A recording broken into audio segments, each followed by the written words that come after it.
Now, since the change of leadership in the United States and the actions taken by President Joe Biden in the first days of his administration, Nigerians are hopeful of improved relations between both countries. On his first day in office, President Joe Biden signed an executive order revoking the travel ban placed by the former administration on Nigeria and other countries.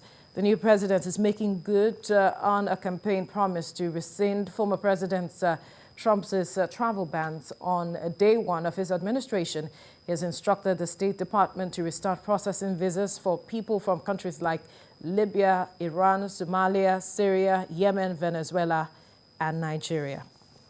Well, joining me to discuss this is Oluwaseyi Adeyemo, publisher, Inside Watch Africa and Global Affairs analyst. Good morning. Good morning. Thank you for joining us on TVC Breakfast. Thank you for having me.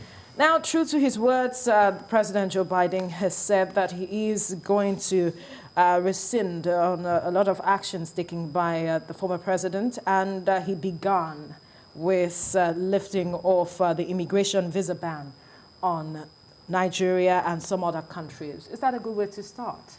Yeah, I mean, obviously it's a good way. I mean, essentially because it's then fulfilling the promise that he had gave when he was campaigning. Because usually what you have is when people say things when they're campaigning, right, they do another thing when they come into office. So I'm particularly glad that as soon as he got into office is fulfilling that. And even on the night of a swearing in, he right, decided to, take an executive order on all of those things. So yeah, it's. So you're hopeful that perhaps this is going to be a beginning of a greater working relationship with the U.S. and Nigeria? No, for me, so we've always had a wonderful relationship as far as I'm concerned, Nigeria and the U.S. So from 1960 that we got independence, U.S. is one of those countries that have done a lot of business with us. I don't know whether a lot of people know, but U.S. is probably the highest foreign investment in Nigeria, the U.S.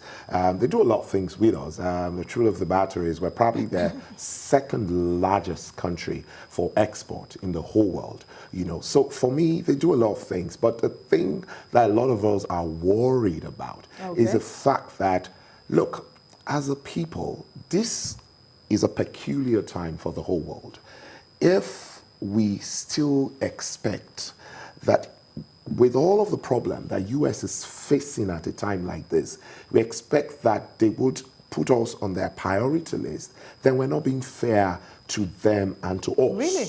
Yes, because and I'm sure you know that right now the U.S. has the epic, the thing, pandemic. Yeah, for the pandemic. So they need to deal with that. It is obvious from what has just transpired that there's a lot of division in the United States. U.S., obviously, with the recent event, have shown the world that they also have a lot of things to deal with as regards bringing their people together. It is obvious. We never knew. Yes, we suspected, but we never knew that they were It became so glaring. That they were this divided. Now, so if they need to deal with the pandemic and they need to deal with the unification of their people, I do not think that we will be fair to them and be fair to ourselves if we expect that they would put us on their priority list. Because right now, in my opinion, the most pressing thing for President Biden to do is to make sure that between now and the middle of the year, which is still a tall order, because considering the fact that he's just looking at 1 million, and if you do the maths, that means that they would have to stretch even to the end of the year to be able to vaccinate the whole of Americans. So there's a lot of work to be done. And usually my people say that if you're burnt and your child is burnt, the sensible thing to do is to first take care of yourself so that you would be alive to take care of that child. Yes. So it would be absurd if we expect that the U.S. would then put us on the priority list, because I hear a lot of a lot of expectations from across the board. And a lot of persons are hopeful, especially with regards to the issue of fighting insecurity. There are hopes. You see, that for me again is another painful thing, because so are we saying that we cannot be sincere to ourselves enough to be able to fight insurgency, to be able to fight. Because for me, what really is plaguing Nigeria is insincerity. Really? Yeah. Look, the insincerity on what part? On whose part? On the part of government. And I will be very, very blunt here. Look, the truth of the matter is, Nigeria over the years have shown themselves as great people. I'm referring to the army now, as soldiers. We've done well in, look at what we did in Liberia. Look at what we did as leading ECOMOG. We did a lot of great things. And for me, if we are sincere enough to make sure that we do all the necessary things, provide all the necessary arsenal, provide all the necessary incentive, make sure that our soldiers feel a sense of, oh yeah, what we're doing is being appreciated. I believe as a Nigerian that they can do much more than they're doing right now. We need to check ourselves as a people and say to ourselves, why are our Nigerian army behaving or delivering or performing, as far as I'm concerned, very far below the expectations of a lot of Nigerians who know that they can do much, much better. I'd like for you to perhaps narrow down to what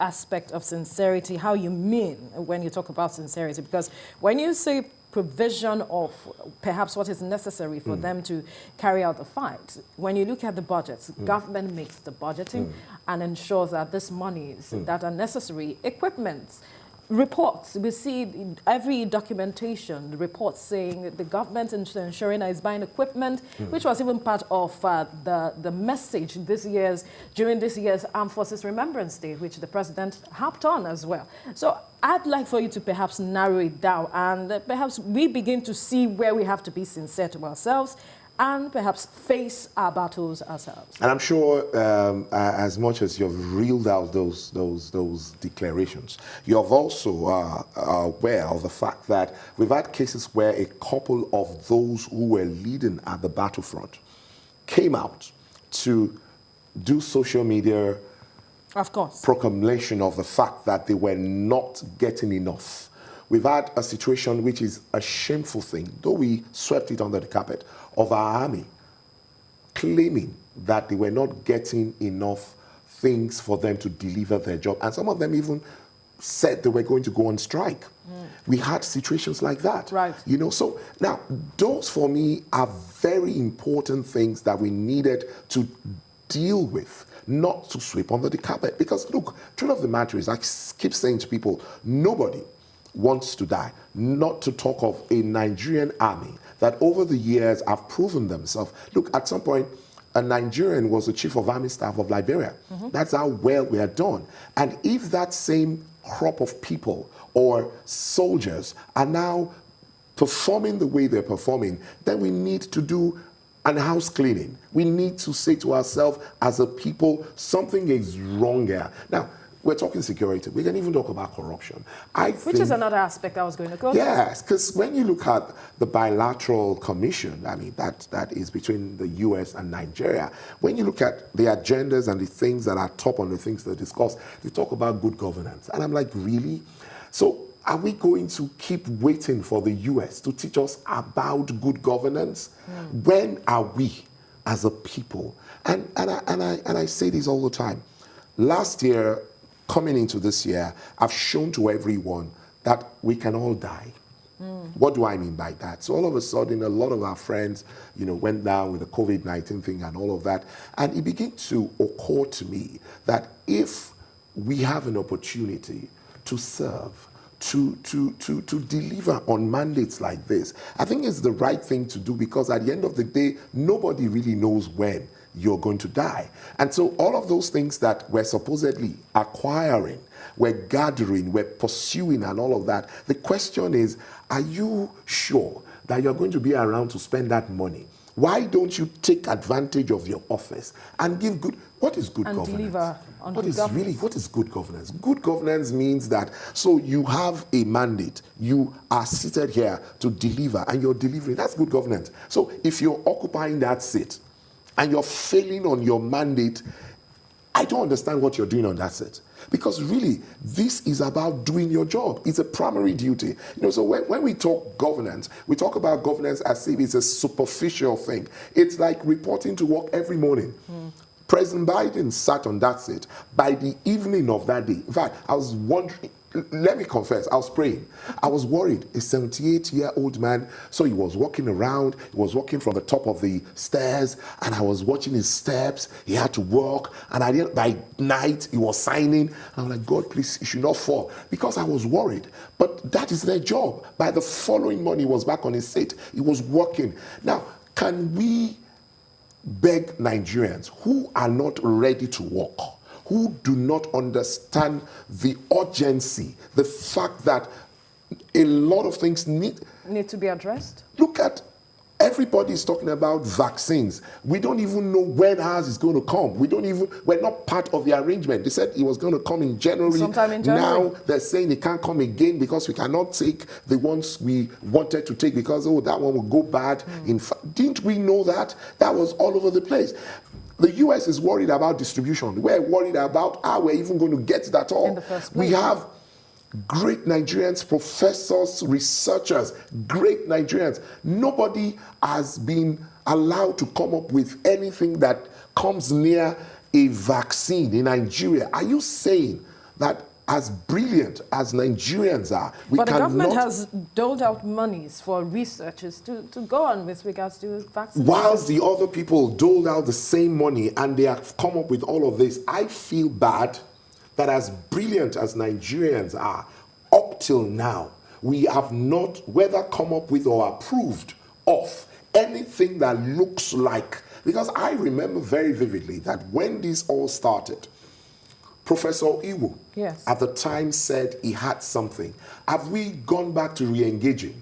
Have we set up a task force to say, guys, we also, because look, this is a time everybody is looking inwards. You have to look inwards. Everybody all over the world. Local solutions. Everybody is in trouble. So why do you think you deserve the pity of the rest of the world? Nigeria is the most populous country in Africa. Nigeria has the biggest, whether it's agreeable or not, we have the biggest economy in Africa. Why should we think that in 2021, they should still keep handing things over to us? Sometimes... So we need to start changing that mindset. Oh, absolutely. Look, when we go into table to negotiate with the US, we must go with better strength. And I'm sure I can say for a fact that whenever they come and still find us cap in hands, they're wondering, are these people really serious? Because with all of the things that we know about them, even now, they are unable to negotiate harder. Because are you saying that we don't have great Nigerians? The guy who was the chief negotiator in Abuja, who died, professor, I've forgotten his name right now, excellent pedigree. Dr. Okonjo-Iweala was going to, by the grace of God, will be the next which is another aspect which a lot of Nigerians are hopeful that perhaps Joe Biden will show his support. And she will be the DG of the World Trade Organization. Now, look, if you have Nigerians like that, great people, Adesina, the MD of African Development Bank, great Nigerians. Even in the US, do you know that most of those who are leading some of these things in the US are Nigerians? Right. So that kind of country should not please be part of those who should come to the table from a point of strength. Absolutely. It is not acceptable. It is wrong. It is not something we all should cover our face. Not now. Not now that everybody is under a lot of pressure. The UK, they're dealing with Brexit. Europe is not every settled. Country dealing with one issue or the other. It is major for them, major for everyone. So this is not the time. It's like you coming I'm coming to your house and I see you going all around and you're saying, Auntie, and you know that thing that you said you were going to give me. And by the time you look at me, you like, are you serious? Do you understand what I'm going through myself? So let us tell ourselves the truth. The whole world is under a lot of pressure. The whole world is dealing with a lot of things, and it is big time. Look, even those who supported Biden, by the second or third day, they were already putting him under pressure and saying to him, Oga, There You are a need lot to of- deliver. You understand? So there's no time for somebody to start saying, oh, now, no, sorry, it is not a time for the kind of expectation or the kind of things I hear around, oh, good relationship. I'm like, really now? All right. Now, Biden talked about multilateralism, Yeah. which a lot of persons are saying perhaps they are hopeful that we'll see some collaboration, global partnerships on that level. Now, you spoke about renegotiating from a point of strength. Yeah. Now, how can Nigeria take advantage of this now that Biden has made this sort of statement? I need to quickly add this. So Biden is just not anybody off the shelf.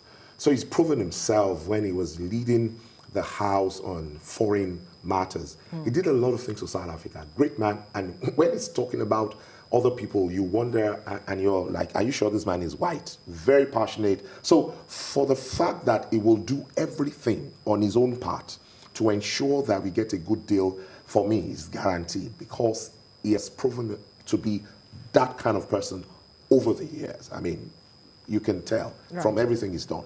But so it is on us. So right now, it is a matter of bringing it to the table. No, so the days of people trying to see, oh, what is this man going through has gone. You know, this is a time where you would have done half of the work. So you must be clear in what you want. And you must be able to.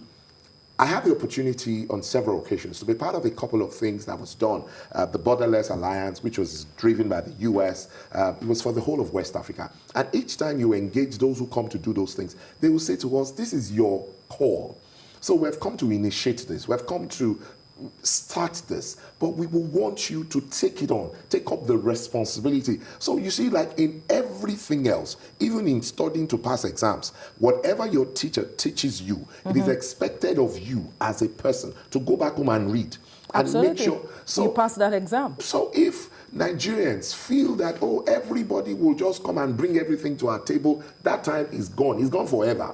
This is a time that if we say we are doing a Greek, because you will see on those things, food security, I'm like, when are we going to be able to stop this nonsense? Because for me, it's nonsense. Look, that we are talking about food security and we expect that the US will be the one driving it for us. What security? If it is that the only thing we can produce is eba, then we should all eat eba and stop eating any other thing until we're ready to be able to produce those other things. And come to think of it, our land and everything has shown that we can even plant rice and feed the whole of Africa if we're serious. Do you know that our land is considered the best for some of the production of these things, even in the whole of Africa? Right. So in other words, we have the strength to feed countries like South Africa, countries like, they will So come these are the things we should put forward. Yes, because the government keeps talking about some of these things and you keep wondering, so where are those things?